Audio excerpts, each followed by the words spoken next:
SSC के GK GS series में आप लोगों का फिर से स्वागत है। भारत का संवैधानिक विकास।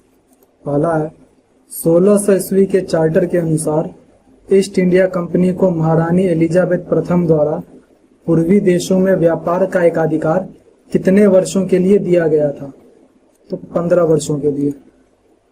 किस चार्टर के द्वारा कलकत्ता, बंबई और मद्रास प्रेसिडेंसी के गवर्नरों को कानून बनाने की शक्ति सौंपी गई? तो 1726 के चार्टर द्वारा। किस एक्ट का उद्देश्य कंपनी में फैले भ्रष्टाचार और कुप्रशासन को खत्म करना था? तो 1773 का रेगुलेटिंग एक्ट। 1773 के रेगुलेटिंग एक्ट के तहत बंगाल के पहले गवर्नर जनरल कौन बने? तो वारेन हेस्टिंग्स। 1773 के रेगुलेटिंग एक्ट के तहत गवर्नर जनरल की कार्यकारी परिषद में कितने सदस्य थे? तो 4 सदस्य थे। किस एक्ट के द्वारा 1774 में कलकत्ता में एक सुप्रीम कोर्ट की स्थापना की गई? तो 1773 का रेगुलेटिंग एक्ट। कलकत्ता के सुप्रीम कोर्ट के पहले मुख्य न्यायाधीश कौन थे? तो सर एलिजा इम्पे।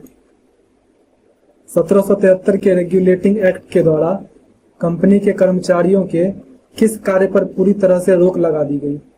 तो निजी व्यापार, उपहार लेना, रिश्वत लेना, ये सभी पर। 1781 के एक्ट ऑफ सेटलमेंट का उद्देश्य क्या था? तो 1773 के रेगुलेटिंग एक्ट की कमियों को दूर करना। किस एक्ट के द्वारा पहली बार कंपनी की व्यापारिक और राजनीतिक गतिविधियों को एक दूसरे से अलग किया गया? तो 1784 का पिट्स इंडिया एक्ट। किस एक्ट के द्वारा भारत में द्वैत शासन की स्थापना हुई? तो 1784 का पिट्स इंडिया एक्ट, एक कोर्ट ऑफ डायरेक्टर से और एक बोर्ड ऑफ कंट्रोल से। 1784 के पिट्स इंडिया एक्ट के तहत गवर्नर जनरल की कार्यकारी परिषद के सदस्यों की संख्या 4 से घटाकर कितनी कर दी गई? तो 3 कर दी गई। 1786 के अधिनियम का मुख्य उद्देश्य क्या था? तो लॉर्ड कॉर्नवालिस को बंगाल के गवर्नर जनरल पद के लिए तैयार करना। 1793 के चार्टर एक्ट के द्वारा कंपनी के व्यापारिक अधिकारों को कितने वर्ष के लिए बढ़ाया गया? तो 20 वर्ष के लिए। किस एक्ट के तहत नियंत्रण मंडल के सदस्यों और कर्मचारियों को वेतन भारतीय राजस्व से दिया जाने लगा? तो 1793 के चार्टर एक्ट से। 1813 के चार्टर एक्ट में किस व्यापार को छोड़कर कंपनी का भारतीय व्यापार का एकाधिकार खत्म कर दिया गया? तो चाय व्यापार और चीन के साथ व्यापार, T trade and trade with China. किस एक्ट में पहली बार हर साल 1 लाख रुपए की धनराशि भारतीय विद्वानों को बढ़ावा देने और शिक्षा के लिए अलग से रखने का प्रावधान किया गया? तो 1813 का चार्टर एक्ट। किस एक्ट के द्वारा ईस्ट इंडिया कंपनी का व्यापारिक अधिकार पूरी तरह से खत्म कर दिया गया? तो 1833 के एक्ट द्वारा। किस एक्ट के द्वारा बंगाल का गवर्नर जनरल अब भारत का गवर्नर जनरल कहा जाने लगा? 1833 के एक्ट द्वारा। भारत के सबसे पहले गवर्नर जनरल कौन थे? तो लॉर्ड विलियम बेंटिक। किस एक्ट के द्वारा गवर्नर जनरल की कार्यकारी परिषद में चौथे सदस्य को कानून सदस्य के रूप में शामिल किया गया? 1833 के एक्ट के द्वारा। गवर्नर जनरल की परिषद में पहले विधि सदस्य कौन बने? तो लॉर्ड मैकाले। किस एक्ट के तहत नियुक्तियों में भारतीयों के साथ धर्म, जाति और रंग के आधार पर भेदभाव को खत्म किया गया? तो 1833 का एक्ट। किस एक्ट के द्वारा कार्यपालिका और विधायी शक्तियों को पहली बार अलग किया गया? तो 1853 का चार्टर एक्ट। किस अधिनियम के द्वारा नियुक्तियां प्रतियोगी परीक्षाओं द्वारा की जाने लगी? तो 1853 के चार्टर एक्ट के द्वारा। 1854 में प्रतियोगी परीक्षाओं के लिए किसकी अध्यक्षता में एक समिति बनाई गई? तो लॉर्ड मैकाले की अध्यक्षता में। 1858 की विक्टोरिया उद्घोषणा को किस दरबार में लॉर्ड कैनिंग ने पढ़ा? तो इलाहाबाद दरबार में। 1858 की विक्टोरिया उद्घोषणा के बाद भारत में किसका शासन सीधे क्राउन के अधीन कर दिया गया? तो ईस्ट इंडिया कंपनी का। 1858 की उद्घोषणा के बाद गवर्नर जनरल को क्या कहा जाने लगा? तो वायसराय कहा जाने लगा। भारत के पहले वायसराय कौन बने? तो लॉर्ड कैनिंग। 1858 के अधिनियम द्वारा 1784 के पिट्स इंडिया द्वारा लागू द्वैध शासन प्रणाली में कौन से दो बोर्ड खत्म कर दिए गए? तो बोर्ड ऑफ कंट्रोल और कोर्ट ऑफ डायरेक्टर्स। भारत के पहले भारत सचिव कौन थे? तो लॉर्ड एडवर्ड हेनरी स्टैनली। किस अधिनियम द्वारा भारत का प्रशासन साम्राज्ञी द्वारा नियुक्त 15 सदस्यीय भारत परिषद को सौंपा गया? तो 1858 का अधिनियम। 1861 के भारत परिषद अधिनियम के तहत किसने भारत में पोर्टफोलियो सिस्टम की शुरुआत की? तो कैनिंग ने। 1861 के अधिनियम के तहत वायसराय की कार्यकारी परिषद में सदस्यों की संख्या 4 से बढ़ाकर कितनी कर दी गई? 5 कर दी गई। 1861 के अधिनियम के तहत पहली बार कितने भारतीयों को वायसराय की कार्यकारी परिषद का सदस्य बनाया गया? तो 3 सदस्यों को। किस अधिनियम के तहत आपातकालीन परिस्थितियों में वायसराय विधान परिषद की सलाह के बिना 6 महीनों के लिए अध्यादेश जारी कर सकता था? तो 1861 का भारत परिषद अधिनियम। 1861 के अधिनियम के तहत पहली बार किस प्रक्रिया की शुरुआत हुई? तो कानूनी विकेंद्रीकरण। किस अधिनियम के द्वारा केंद्रीय और प्रांतीय विधान परिषदों की सदस्य संख्या में वृद्धि की गई? तो 1892 का भारत परिषद अधिनियम।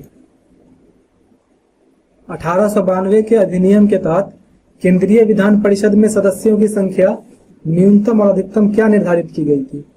तो न्यूनतम 10 और अधिकतम 16।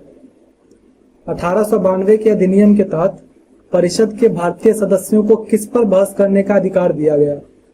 तो वार्षिक बजट पर। 1892 के अधिनियम के अनुसार सदस्यों को पूरक प्रश्न पूछने और मतदान का अधिकार था या नहीं? तो कोई भी अधिकार नहीं था, ना तो पूरक प्रश्न पूछने का, ना ही मतदान का। किस अधिनियम के द्वारा अप्रत्यक्ष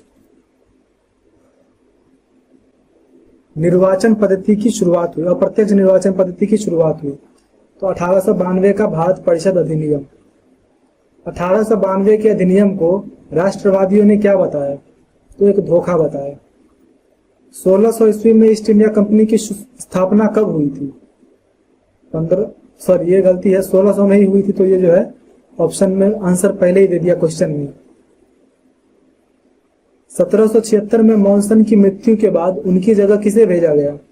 एडवर्ड व्हीलर को। किस अधिनियम द्वारा गवर्नर जनरल को यह अधिकार दिया गया कि वह अपने उत्तरदायित्व पर अपनी कार्यकारी परिषद के फैसलों के खिलाफ कार्रवाई कर सके? तो 1786 के अधिनियम द्वारा। किस एक्ट में भारत में अंग्रेजी साम्राज्य की संवैधानिक स्थिति पहली बार स्पष्ट की गई? तो 1813 के चार्टर एक्ट से। लॉर्ड विलियम बेंटिंक भारत के पहले गवर्नर जनरल कब बने? तो 1833 में। किस वर्ष इंडियन हाईकोर्ट एक्ट पारित हुआ जिसके तहत मद्रास और बंबई में हाईकोर्ट गठित हुए? 1861 में। मार्ले मिंटो सुधारों के समय भारत के वायसराय कौन थे? तो मिंटो थे। मार्ले मिंटो सुधारों के तहत केंद्रीय विधानमंडल में सदस्यों की संख्या 16 से बढ़ाकर कितनी कर दी गई? तो 60 कर दी गई। किस अधिनियम ने मुसलमानों के लिए पृथक निर्वाचन मंडल की शुरुआत की थी? तो 1909 का भारत परिषद अधिनियम। किस भारतीय को पहली बार गवर्नर जनरल की कार्यकारी परिषद में कानूनी सदस्य के रूप में नियुक्त किया गया था? तो सत्येंद्र प्रसाद सिन्हा को। किस एक्ट के बारे में लॉर्ड मार्ले ने लॉर्ड मिंटो को कहा था कि हम नाक के दांत बो रहे हैं और फल भीषण होगा? तो 1909 के भारत परिषद अधिनियम के बारे में कहा था, और इसमें भी मेनली सांप्रदायिक जो निर्वाचन था उसको लेकर कहा था। 1909 के अधिनियम के अनुसार कौन लोग निर्वाचन के लिए अयोग्य माने गए थे? तो स्त्रियां व राजनैतिक अपराधी। 1909 के अधिनियम से पहले वायसराय मिंटो ने किसकी अध्यक्षता में एक समिति का गठन किया था? तो A.T. अरुणडले के। किस अधिनियम ने केंद्रीय और प्रांतीय विधानमंडल दोनों में औपचारिक रूप से विधानमंडल का सिद्धांत पेश किया? तो 1909 का भारतीय परिषद अधिनियम। 1909 के अधिनियम के तहत किस निर्वाचन वर्ग को दोहरा मताधिकार दिया गया? तो मुस्लिम को। 1909 के अधिनियम के अनुसार बड़े प्रांतों जैसे मद्रास, बंबई, बंगाल और संयुक्त प्रांत में कार्यकारी परिषद के सदस्यों की संख्या कितनी निर्धारित की गई थी? तो 50। भारत के लिए उत्तरदायी शासन प्रणाली की क्रमिक स्थापना की घोषणा किस घोषणा का उद्देश्य था? तो मॉन्टेग्यू घोषणा का। 1919 का भारत सरकार अधिनियम कब लागू हुआ? तो 1921 में। 1919 के अधिनियम को मॉन्टेग्यू चेम्सफोर्ड क्यों कहा जाता है? तो क्योंकि मॉन्टेग्यू भारत के सचिव थे और चेम्सफोर्ड गवर्नर जनरल थे। 1919 के अधिनियम की सबसे प्रमुख विशेषता क्या थी? तो प्रांतों में द्वैत शासन की स्थापना। 1919 के अधिनियम में द्वैत शासन का जनक किसे कहा जाता था? तो लियोनिस कर्टियस को। 1919 के अधिनियम के अनुसार केंद्रीय विधानमंडल को कितने सदनों में बांटा गया था? तो 2 सदनों में। 1919 के अधिनियम में भारतीय परिषद के सदस्यों का कार्यकाल 7 वर्ष से घटाकर कितना कर दिया गया था? तो 5 वर्ष। 1919 के अधिनियम में भारत सचिव और भारतीय परिषद का वेतन किस कोष पर भारित किया गया था? तो ब्रिटिश राजकोष पर। 1793 में जो है वो जितना भी गृह खर्च था, मतलब सेक्रेटरी का भी हो, गवर्नर जनरल का भी, सबका जो भी सैलरी दिया जाता था वो सब भारत के धन से दिया जाता था। लेकिन 1919 के अधिनियम में इसे बदला गया और फिर ब्रिटिश राजकोष से वेतन दिया जाने लगा। 1919 के अधिनियम के तहत पहला हाई कमिश्नर किसे नियुक्त किया गया था? तो विलियम स्टेवेंसन को। 1919 के अधिनियम के तहत महिलाओं को सबसे पहले मताधिकार देने वाला राज्य कौन था? तो वो था मद्रास। 1919 के अधिनियम में सिखों को किस प्रांत में पृथक प्रतिनिधित्व दिया गया था? तो पंजाब में। 1919 के अधिनियम के अनुसार प्रांतीय विषयों को किन 2 भागों में बांटा गया था? तो आरक्षित और हस्तांतरित। 1919 के अधिनियम में गठित नरेश मंडल का प्रथम अध्यक्ष कौन था? तो वो लॉर्ड चेम्सफोर्ड था। अगर पूछ ले पहला चांसलर कौन था, तो वो बीकानेर के महाराजा गंगा सिंह थे। लेकिन अध्यक्ष पूछ रहा है तो होगा चेम्सफोर्ड। 1919 के अधिनियम के तहत लोक सेवाओं की परीक्षा इंग्लैंड तथा भारत में एक साथ कब से आयोजित की जाने लगी? तो 1922 से। 1919 के अधिनियम के अनुसार केंद्रीय विधानसभा का कार्यकाल कितने वर्ष का था? तो 3 वर्ष का। 1935 के भारत सरकार अधिनियम की प्रस्तावना क्या थी? तो 1919 के अधिनियम की प्रस्तावना को ही इसका प्रस्तावना माना गया। 1935 के अधिनियम के अनुसार अखिल भारतीय संघ में शामिल होना किसके लिए ऐच्छिक था? तो देशी रियासतों के लिए। 1935 के अधिनियम में शासन के विषयों को कितनी सूचियों में विभाजित किया गया था? तो 3 सूची में, संघ सूची, राज्य सूची और समवर्ती सूची। 1935 के अधिनियम के अनुसार अवशिष्ट शक्तियां किसके पास थी? तो गवर्नर जनरल के पास। 1935 के अधिनियम द्वारा प्रांतों में द्वैत शासन को समाप्त कर क्या व्यवस्था की गई? तो प्रांतीय स्वायत्तता की व्यवस्था। 1935 के अधिनियम के तहत कितने प्रांतों में द्विसदनात्मक विधानमंडलों की स्थापना का प्रावधान किया गया था? तो 6 प्रांतों में। 1935 के अधिनियम के तहत कौन से 2 नए प्रांतों का गठन किया गया? तो सिंध और उड़ीसा। किस अधिनियम के द्वारा वर्मा को भारत से अलग करने का प्रावधान किया गया? तो 1935 का भारत सरकार अधिनियम। 1935 के अधिनियम में किस शब्द का पहली बार प्रयोग किया गया था? तो अनुसूचित जाति का। 1935 के अधिनियम के तहत संघीय न्यायालय की स्थापना कब हुई? तो 1 अक्टूबर 1937। संघीय न्यायालय के प्रथम मुख्य न्यायाधीश कौन थे? तो सर मॉरिस बॉयर। किस अधिनियम के तहत भारत में एक संघीय लोक सेवा आयोग के गठन का प्रावधान किया गया था? तो 1935 का भारत सरकार अधिनियम। यह अनेक ब्रेकों वाली इंजन रहित गाड़ी के समान है। यह कथन 1935 के अधिनियम के बारे में किसने कहा था? तो जवाहरलाल नेहरू ने कहा था। 1935 के अधिनियम के बारे में किसने इसे दास्ता का आज्ञा पत्र और गुलामी का अधिकार पत्र कहा था? तो जवाहरलाल नेहरू ने। 1935 के अधिनियम में निहित अनुदेश प्रपत्र को 1950 में संविधान में किस रूप में समाविष्ट किया गया? तो नीति निर्देशक तत्व। 1935 के अधिनियम के अनुसार निम्न सदन के सदस्यों का चुनाव किस विधि से होता था? तो अप्रत्यक्ष निर्वाचन से। 1935 के अधिनियम में केंद्र में द्वैत शासन के तहत रक्षित विषयों में क्या शामिल था? तो रक्षा और विदेश मामले। 1935 के अधिनियम में कितने भाग, धाराएं और अनुसूचियां थी? तो 14 भाग, 321 धाराएं और 10 अनुसूचियां। 1935 के अधिनियम के अनुसार भारत का शासन मुख्य रूप से कब तक संचालित रहा? तो 26 जनवरी 1950 तक।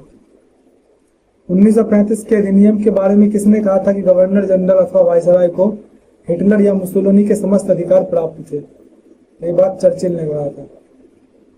1935 के अधिनियम के तहत किन दो रियासतों ने नरेश मंडल में शामिल होने से इनकार कर दिया था? तो हैदराबाद और मैसूर। 1935 के अधिनियम के तहत प्रांतों में द्विसदनात्मक विधानमंडल की स्थापना किन 6 प्रांतों में की थी? तो बम्बई, मद्रास, बिहार, असम, संयुक्त प्रांत और बंगाल। यहाँ संयुक्त प्रांत का मतलब जो आज का उत्तर प्रदेश है वो। किस अधिनियम के द्वारा भारत में लोक सेवा आयोग के गठन का प्रावधान किया गया था? तो 1919 का भारत सरकार अधिनियम। यह अनेक ब्रेकों वाले इंजन रहित गाड़ी के समान है। यह कथन किस अधिनियम के बारे में है? तो 1935 का भारत सरकार अधिनियम। 1909 के अधिनियम के अनुसार गवर्नर जनरल और उसकी कार्यकारिणी परिषद के 9 पदेन सदस्यों को मिलाकर विधानमंडल में कुल कितने सदस्य हो गए थे? देखो, एक तो गवर्नर जनरल की कार्यकारिणी परिषद के 9 सदस्य, उसके अलावा विधानमंडल में कुल सदस्य। कब का? 1909 का। यानी कि विधानमंडल में 60 सदस्य कर दिए गए हैं और 9 सदस्य हैं। कितने हो जाएंगे? 69। बस इसी तरह तुम्हारा ये समाप्त हुआ। आपका जो भी स्कोर हुआ कमेंट कर दीजिए। मिलते हैं नेक्स्ट वीडियो में।